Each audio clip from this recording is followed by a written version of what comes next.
O raio-x de Palmeiras e Botafogo? Atenção, vamos lá.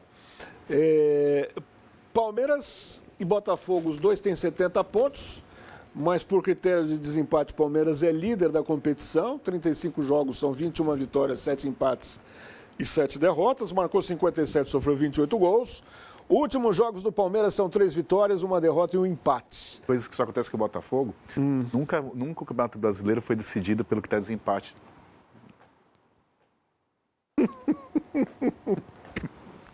Piquerez está fora. Agora vamos para o Botafogo.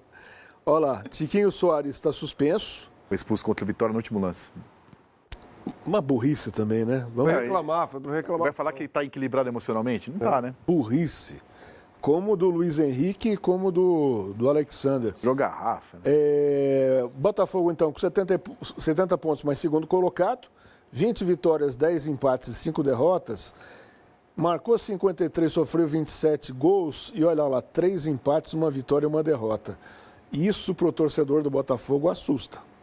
Os números do Botafogo nessa reta final são realmente assustadores. Contra Vitória, Cuiabá, Criciúma. Antes da gente Atlético colocar 10. os times, a que se dá esse decréscimo de produção, hein? Eu acho que é a cabeça. Porque no futebol, assim, foi o que a gente falou, eu e o Vitão, a gente concordou em relação a isso. Na bola, você pega o jogo contra o Vitória, foi mal. Mas você pega o jogo contra o Atlético Mineiro, o Botafogo não jogou mal. Finalizou mais de 20 vezes, tal, o Everson trabalhou. O jogo contra o Cuiabá, perdeu o gol com o zagueiro tirando bola em cima da linha. E foi 0-0. O Palmeiras não está fazendo grandes jogos. Contra o Bahia não jogou nada, mas foi lá e ganhou o jogo. Então acho que está muito mental. O Botafogo teve as mesmas chances de vencer o Vitória que o Palmeiras foi contra o Atlético Goianiense. Contra o Atlético Goianiense, o Palmeiras não jogou bem, Vitor. Então, é o que eu estou dizendo. Mas o Botafogo teve com o Vitória a chance de ganhar o jogo também, mesmo jogando mal. Teve contra o Cuiabá, teve contra o Criciúma, Atlético Mineiro 11 contra 10, desde o primeiro tempo.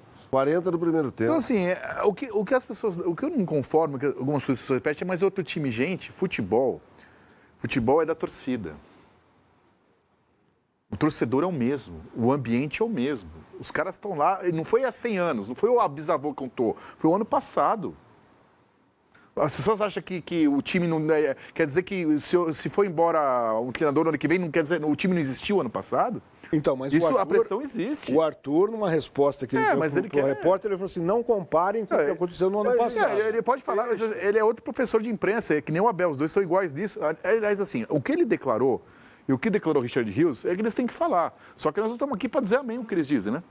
Ele não pode dizer assim, realmente sentimos uma pressão, jogamos o título no lixo, é um absurdo não ganhar esses jogos, realmente está repetindo de novo, eu não sei o que fazer. Ele vai falar isso? Ele vai falar, não, olha, realmente...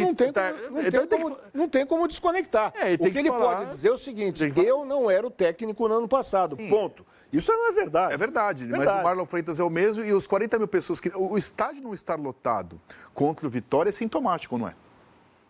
A torcida quer ter a torcida vaiando o jogador antes do intervalo. Mas o estádio não estava lotado contra o Vitória. Não. Eles sentiram o baque já no último empate. Contra o Cuiabá. Cuiabá e Atlético Mineiro. O estádio não era um jogo para faltar ingresso e ter gente lá de fora. E não estava lotado. Olha aqui. Se isso não é sentir a pressão... Vamos colocar os prováveis times para o jogo de logo mais. O jogo começa às 9h30. O Abel Ferreira deve levar a campo força máxima, né? Esse time aqui, ó. O Everton, Marcos Rocha, Gustavo Gomes, Murilo e Caio Paulista. Richard Rios, Aníbal Moreno e Rafael Veiga. Estevão, Rony e Felipe Anderson. O Botafogo, do Arthur Jorge, deve entrar em campo com John, Vitinho, Bastos, Alexander Barbosa e Alex Telles. Marlon Freitas, Gregório Savarino, Luiz Henrique, Igor Jesus e Almada. A gente agora vai colocar, obviamente, as duas escalações, Berna. Time por time são muito parecidos em termos de talentos individuais. Eu acho do Botafogo melhor. Individualmente falando? Individualmente falando, né? A começar pelos dois cabeças de área. E o Gregory e o Marlon Freitas são muito bons. Acho melhor também, mas acho equilibrado. Eu acho muito melhor, acho melhor. Eu acho o Botafogo melhor. Melhor, eu acho muito melhor, acho melhor. Assim o centroavante é muito melhor. Superior, né? O centroavante é muito melhor. E aí eu acho que o Abel, a gente olha para esse time do Palmeiras Felipe Anderson. O Dudu está jogando mais do que ele, né? Mas ele teima ali com o Felipe Anderson. Felipe Anderson não jogou nada desde que chegou no Palmeiras. Não jogou nada. Perdeu um jogo contra o Corinthians, um gol contra o Corinthians, por exemplo, né? Como foi a defesa do Hugo e tal. O Flaco Lopes, acho que é um jogador que poderia ser mais importante hoje para o Palmeiras. Ele tem uma bola alta melhor do que a do Rony. Embora o Rony seja aquele jogador, o Palmeiras joga muito dessa forma, com o Everton lançando bola para o centroavante, né? No caso para o Rony, né? Os jogadores de mais velocidade ali na frente. Ligação direta. Mas me parece ser treinado aqui, porque dá certo, né? Sim. Dá certo com frequência. Agora, assim, eu acho os times parecidos, mas para mim o que faz a diferença no campeonato? Última rodada. Jogo ruim dos dois. O Estevão pega uma bola no campo de defesa, vai até o ataque e dá um gol pro Rafael Veiga. E o Luiz Henrique não joga porque deu uma garrafada no jogo anterior. Eu estava em dúvida entre os dois, para mim, quem é o melhor do campeonato. Para mim, isso resume o meu voto. O jogo que mudou a classificação e ao assumir, para mim, deu o título para o Palmeiras, o Estevão pegou a bola, foi até o ataque e falou, faz meu gol, meu filho.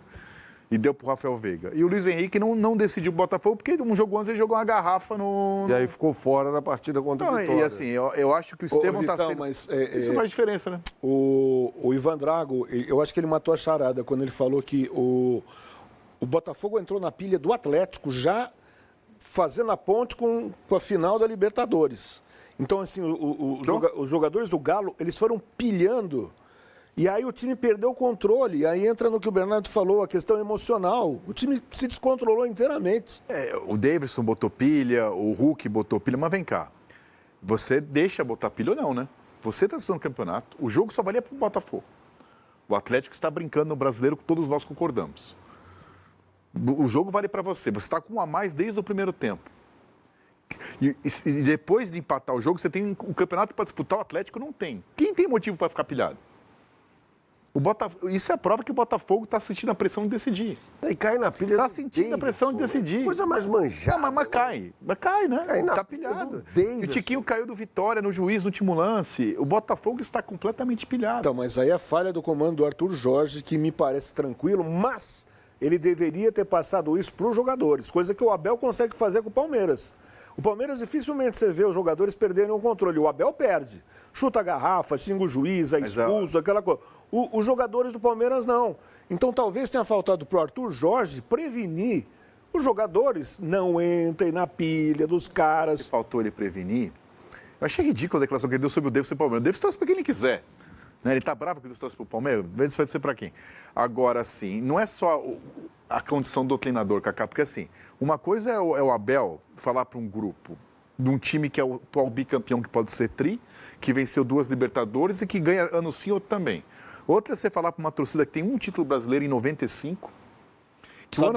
Sabe-se lá como. Que o ano passado, não foi uma provocação, mas então, tem esse, só tem essa. O ano passado, não é que ele perdeu o título, foi a maior vergonha da história do futebol desde Adão e Eva. O Santista adora Márcio Rezende de Freitas. Esse nome pra gente passa. Igual eu amo o Zé Aparecido de Oliveira. Isso, exatamente.